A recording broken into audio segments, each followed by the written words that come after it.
चलिए दोस्तों, आज की इस वीडियो में हम लोग क्लास 10 के हिंदी चैप्टर के 9वां चैप्टर गठखंड का 9वें चैप्टर को हम लोग पढ़ने वाले हैं। देखिए 9वें चैप्टर का नाम है अविन्यो, जिसके लेखक है अशोक वाजपेयी। आज की जो वीडियो है ना बहुत इंपॉर्टेंट है। अविन्यो के बारे में हम लोग जानेंगे। अविन्यो चैप्टर कई बच्चों को ये समझ में नहीं आता कि अविन्यो है क्या, तो सारी बातें हम लोग बेसिकली समझने की कोशिश करेंगे, ठीक है ना। देखिए अविन्यो के लेखक है अशोक वाजपेयी। तो सबसे पहले लेखक परिचय जान लेते हैं, उसके बाद हम लोग जानेंगे ये जो निबंध है आपका, उसके बारे में हम लोग जानेंगे। देखिए लेखक परिचय जानते हैं, अशोक वाजपेयी के बारे में जानते हैं। देखिए लेखक का जन्म 16 जनवरी 1941 ईस्वी को हुआ है। कहाँ हुआ है तो छत्तीसगढ़ के दुर्ग में हुआ है। इनके पिताजी का नाम प्रभानंद वाजपेयी है, माता का नाम निर्मला देवी है। और इनकी रचनाओं की यदि बात करते हैं तो शहर अब भी संभावना है, एक पतंग अनंत में, तत्पुरुष, कहीं नहीं वही, फिलहाल, समय से बाहर, कविता का गल्प आदि ऐसे बहुत सारी इनकी रचनाएं लिखी गई है। तो ये रहा आपका लेखक परिचय। अब जैसा हम लोग चलते हैं, चैप्टर्स का नाम है अविन्यो। देखिए मतलब जो है ना अविन्यो एक ऐसा चैप्टर है जो बच्चे को समझ में नहीं आती है। तो जो है ना मैं सारी बातें एकदम बेसिकली समझाऊंगा, जैसे हर वीडियो में आपको बताते आ रहा हूँ, ठीक है ना। देखो अविन्यो क्या है, तो यह दक्षिण फ्रांस में एक मतलब क्या मठ है, ईसाई मठ इसको कहा जाता है। मतलब अविन्यो कह सकते हैं एक शहर है जहाँ पर इसका नाम ईसाई मठ को रखा गया अविन्यो, ठीक है ना। तो क्वेश्चन करता है कि अविन्यो क्या है, तो लिख सकते हैं दक्षिण फ्रांस में मध्य युगीन में चाहे दक्षिण फ्रांस में एक ईसाई मठ है जिसको अविन्यो कहा जाता है। ये कहाँ स्थित है तो रोन नदी के किनारे स्थित है। मैं चर्चा किया हूँ, देखो रोन नदी के किनारे, रोन नदी के एक तट पर अविन्यो है और दूसरे तट पर विल नवल अविन्यो है। क्या है, देखो रोन नदी है, किसी भी नदी का दो किनारा होता है भाई, ये तो आपके लिए ना।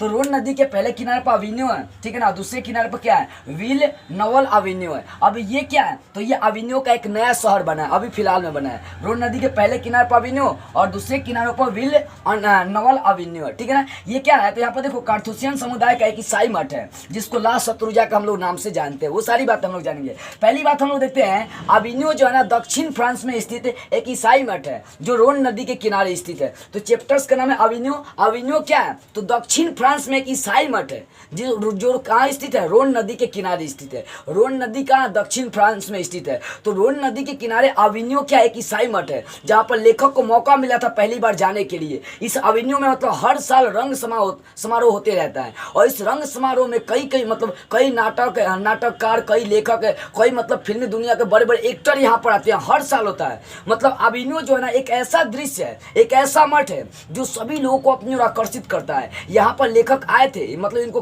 किस लिए बुलाया गया था तो वहां पर महाभारत की क्या हो रही थी, प्रस्तुति हो रही थी। मतलब महाभारत का निर्माण हो रहा, मतलब महाभारत को प्रस्तुत किया जा रहा था। तो उनको पीटर ब्रूक नाम का एक आदमी था जो क्या किया था, लेखक को बुलाए थे अशोक वाजपेयी को, ठीक है ना। हो सकता है दोस्ती उस्ती होगा। तो क्या हुआ था, लेखक को पीटर ब्रूक, कौन बुलाया था, पीटर ब्रूक नाम का एक आदमी था जो वहां पर आमंत्रित किया था क्या चीज में, तो महाभारत की प्रस्तुति पर उनको अविन्यो में आगमन किया गया, अविन्यो में बुलाया गया था। तो समझ में आ रही होगी, ठीक है ना। तो अविन्यो क्या है तो दक्षिण फ्रांस का एक ईसाई मठ है जो रोन नदी के किनारे स्थित है। लेखक को किनके द्वारा बुलाया गया था तो पीटर ब्रूक के द्वारा महाभारत की प्रस्तुति पर अविन्यो शहर में बुलाया गया था। अविन्यो एक शहर है, ठीक है ना। अविन्यो क्या है एक शहर है, या वहीं पे एक ईसाई मठ स्थित है, वहां पे एक ईसाई मठ है जिसको हम लोग क्या कहते हैं, ला शत्रुजा के नाम से जानते हैं। उस ईसाई मठ का नाम है ला शत्रुजा। अभी ला शत्रुजा क्या होती है भी मैं आपको बातें बताऊंगा। पहले आप ये समझिए अविन्यो क्या है तो अविन्यो क्या है, अविन्यो दक्षिण फ्रांस में एक ईसाई मठ है या दक्षिण फ्रांस में एक शहर है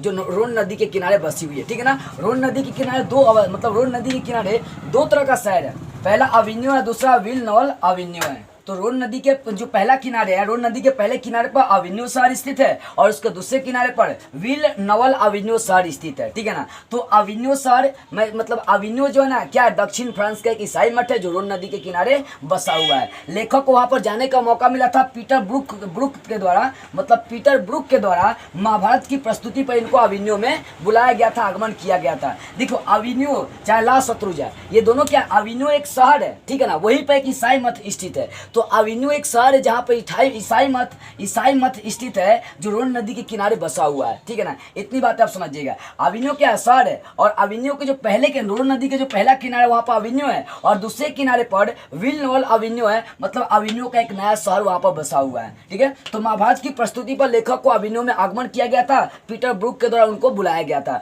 वहाँ पर लेखक गए थे, जब वहाँ पर लेखक गए थे तो क्या क्या लेकर गए थे तो 3-4 पुस्तकें लेकर गए थे, हिंदी का टाइपराइटर लेकर गए थे, थे और संगीत का कुछ टेप्स लेकर गए थे। टेप्स का मतलब जिसमें आवाज़ को कैद किया जाता है, वो टेप्स लेकर गए थे, ठीक है ना।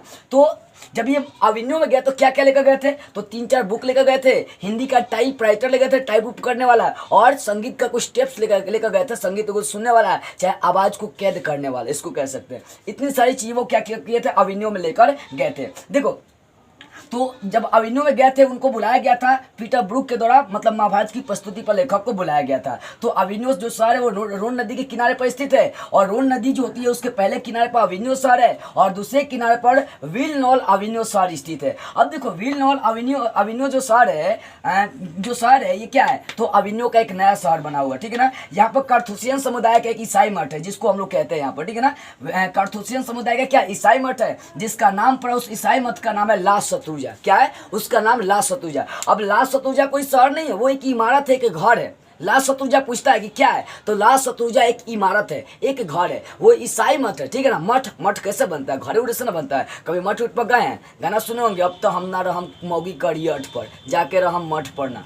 तो मठ का मतलब क्या होता है, जहाँ पर घर उड़ बना होता है। ये जो दक्षिण फ्रांस का मठ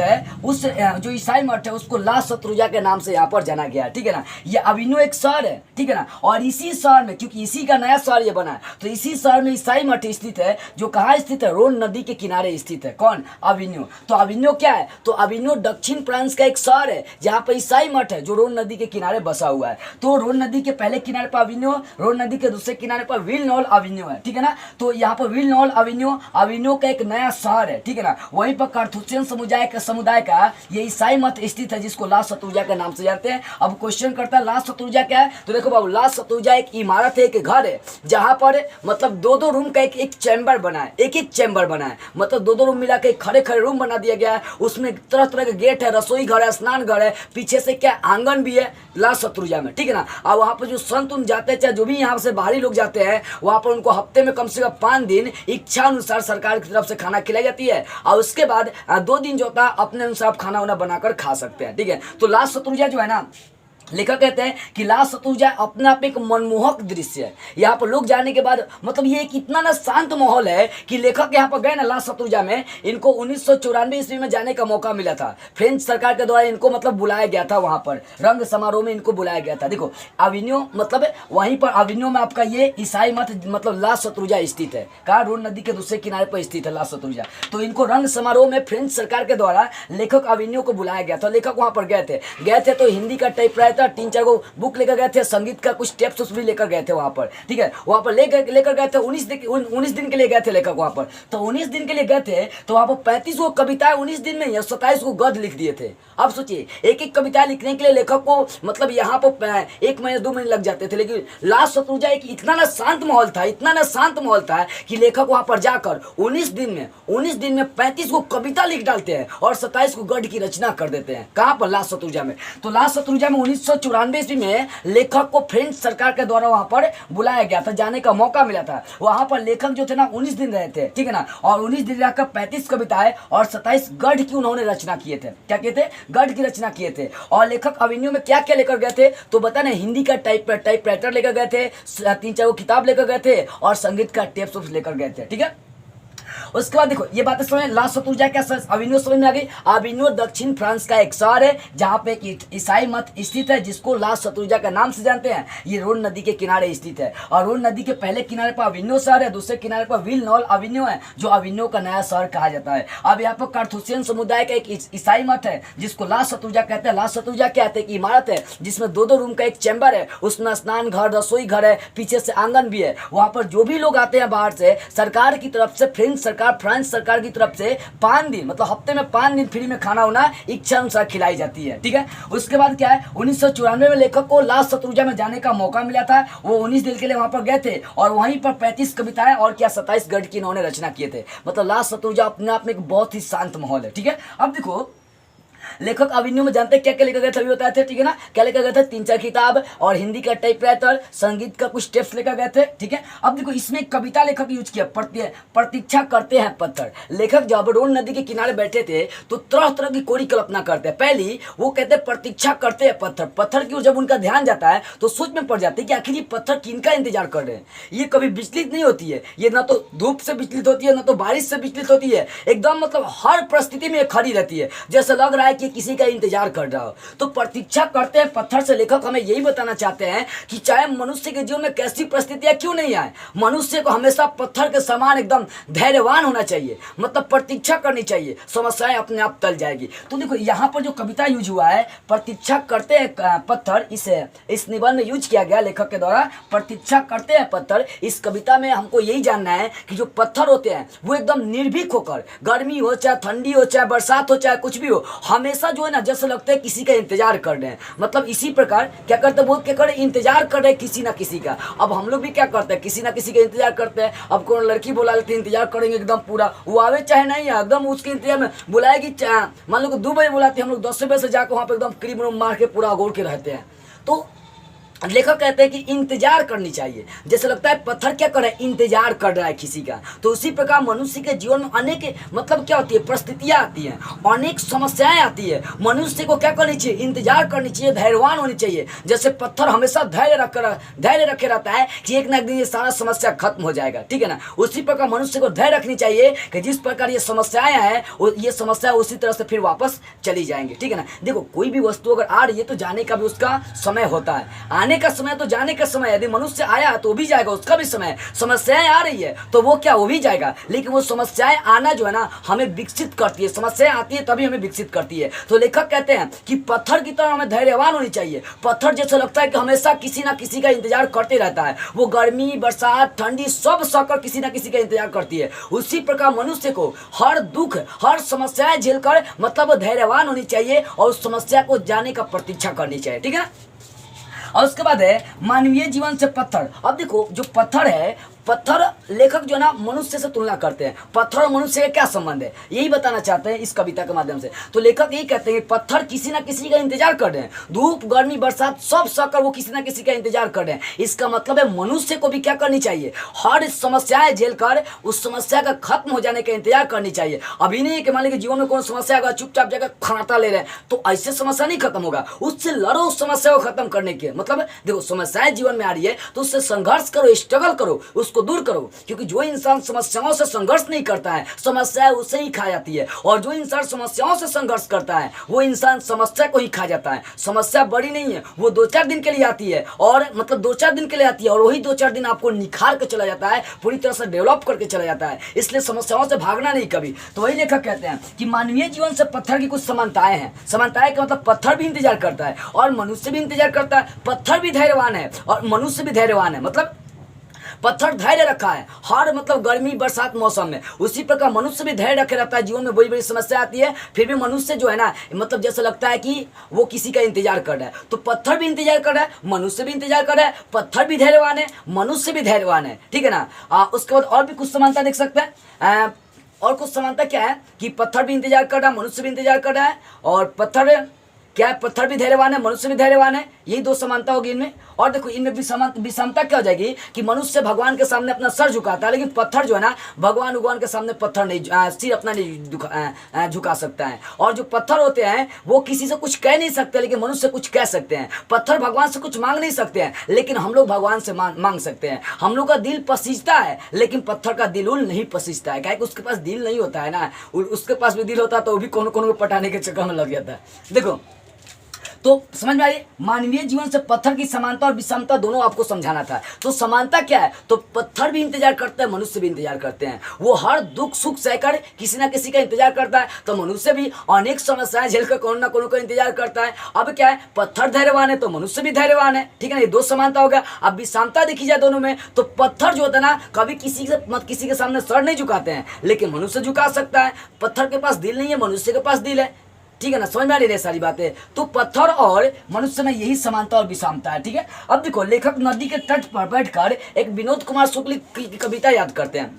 मतलब रोन नदी के किनारे लेखक बैठे हुए हैं और वहां पर उनको एक कविता याद आती है। देखो कविता इसलिए आती है, लेखक को ऐसा लग रहा है ना कि मैं नदी के किनारे में बैठा हूं, तो जैसे लग रहा है कि नदी नहीं बह रहा, टोटे बहा जा रहा है। और लेखक अपने आप को अनुभव करते हैं कि मैं भी नदी के साथ बहा ही जा रहा हूँ। जैसे नदी का तट बह रहा है, उसके साथ साथ मैं भी एकदम बहा ही जा रहा हूँ, बहा ही जा रहा हूँ, बहा ही जा रहा हूँ। लेखक को अनुभव होता है। तब लेखक विनोद कुमार शुक्ल जी की एक कविता याद करते हैं। आपका ये जो 10वां चैप्टर मछली है, वही उसके लेखक विनोद कुमार शुक्ल जी है। तो लेखक को एक कविता याद आती है, नदी तट लोगो, नदी चेहरा लोगो। कविता का नाम है विनोद कुमार शुक्ल जी का, नदी चेहरा लोगो। कविता का नाम क्या है? विनोद कुमार शुक्ल का। उसी कविता को याद करते हैं, नदी चेहरा लोगो, नदी चेहरा लोगो।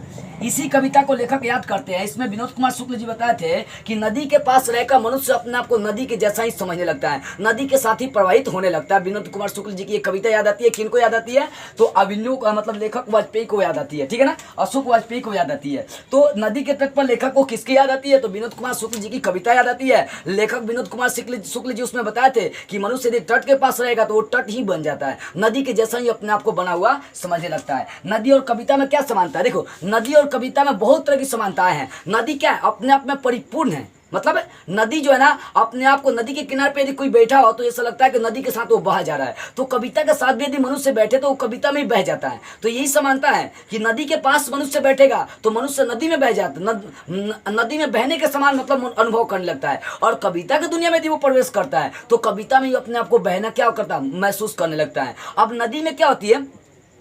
नदी में तरह तरह की जो है मतलब बाहरी कण, जैसे नदी उदी आ रही है तो बाहरी कण, लॉन वन सब मिले होते हैं। उसी प्रकार कविता में भी मनुष्य की भावनाएं, मनुष्य का अनुभव, एक्सपीरियंस सब झोंका हुआ रहता है। तो ये तरह तरह की कविता और मनुष्य में क्या है? अंतर है, मतलब समानता है। उनमें क्या समानता है? किसमें? नदी और कविता में। किसमें? नदी में, कविता में। क्या है? नदी जो होती है ना, नदी के साथ मनुष्य बहा जाता है तो कविता के साथ भी मनुष्य बहा ही जाता है, ठीक है ना। नदी में तरह तरह के लवण, तरह तरह के पदार्थ मिले होते हैं, तो कविता में भी मनुष्य की एक्सपीरियंस, अनुभव क्या होती है? मिली रहती है, ठीक है ना। तो यही क्या है? पत्थर, नदी और कविता में कुछ कुछ समानताएं देखने को मिलती है। तो इस तरह से आप समझ गए होंगे अविनियो क्या है। तो दक्षिण फ्रांस का एक ईसाई मठ है, ठीक है ना, जहां पर लेखक को मतलब जाने का मौका मिला था फ्रेंच सरकार की तरफ से। और वहां पर देखो अविनियो में क्या होता है, हर वर्ष रंग समारोह हुआ करता है, जहां पर पूरी दुनिया के लोग आने जाने का काम करते हैं। रोन नदी के किनारे अविनियो शहर स्थित है। पहले किनारे पर रोन नदी का अविनियो शहर है और दूसरे किनारे पर विल नॉल अविनियो, जो अविनियो के मतलब अविनियो का एक नया गांव है, अविनियो का एक नया शहर है। कौन? दूसरे तट पर बना है। यहीं पर जो ईसाई मठ की बात की गई है, यहीं पर ईसाई मठ है जिसको ला सतुजा कहते हैं। ला सतुजा एक इमारत है जिसमें दो कमरे का, दो रूम का चैम्बर्स है, दो घर का चैम्बर्स है। उसमें आंगन है, रसोई घर है, मतलब पीछे आंगन है, रसोई घर है, स्नान घर है। वहां पर जो भी लोग आते हैं मतलब वो शांतिपूर्ण माहौल है। वहां पर लोग आने के बाद अपने आप में एक अलग से फीलिंग महसूस करते हैं। और वहां पर लेखक गए थे, 19 दिन के लिए गए थे। 1994 में फ्रेंच सरकार के द्वारा उनको जाने का मौका मिला था। 19 दिन के लिए गए थे। वहां पर 35 कविता और 27 गढ़ की उन्होंने रचना किए थे। लेखक वहां पर हिंदी का टाइपराइटर 3-4 को किताब लेकर गए थे और संगीत का टेप्स लेकर गए थे और प्रतीक्षा करते हैं। पत्थर में आपको बात समझ में आ गई कि लेखक कहते हैं जैसे लगता है कि प्रतीक्षा किसी न किसी, जो पत्थर है वो किसी न किसी का इंतजार कर रहा है। उसी प्रकार मनुष्य को भी क्या करनी चाहिए? हमेशा हर समस्याओं में समस्या टल जाने का इंतजार करनी चाहिए। मानवीय जीवन से पत्थर की समानता क्या है? तो मानवीय जीवन से पत्थर की समानता देखी जाए तो जो मानवीय जीवन है, जो पत्थर है वो जैसे लगता है किसी न किसी का इंतजार कर रहा है, तो मनुष्य भी क्या करता है? अपने धैर्य से हर मुसीबत में इंतजार करता है। मतलब पत्थर भी धैर्यवान होता है, मनुष्य भी क्या होता है? धैर्यवान होता है। ये समानता है। अभी समता की बात करते हैं तो मनुष्य जो है ना ईश्वर के सामने सर झुकाता है, पत्थर नहीं झुकाता। मनुष्य के पास दिल है, पत्थर के पास दिल नहीं है। मनुष्य किसी से बातें कर सकता है, पत्थर किसी से बातें नहीं कर सकता। ये सब क्या है? विषमताएं हैं। नदी के तट पर लेखक को किसकी याद आती है? विनोद कुमार शुक्ल की कविता याद आती है जिसका नाम है नदी चेहरा लोगो। नदी और कविता में क्या समानता है? तो नदी के तट पर बैठकर लोग अपने आप में मतलब लोग नदी के साथ ही बह जाते हैं। उसी प्रकार कविता के पास बैठकर लोग कविता के साथ ही बह जाते हैं। नदी में तरह तरह के बाहरी लॉन मौजूद रहते हैं। उसी प्रकार कविता में मनुष्य की बहुत सारे एक्सपीरियंस, अनुभव और उसकी भावनाएं व्यंजित होती है, जिसके सुनने के बाद मनुष्य खिल उठता है, उसके अंदर एक अलग तरह की फीलिंग होने लगती है, ठीक है ना। तो इस तरह से देखी जाए तो ये अविनियो जो चैप्टर एकदम सिंपली मैंने आपको क्लियर करवा दिया, ठीक है ना। तो बस आज की इस वीडियो में इतना ही। अगले वीडियो में इस चैप्टर के प्रश्न उत्तर को सॉल्व करते हुए हम लोग फिर मिलेंगे।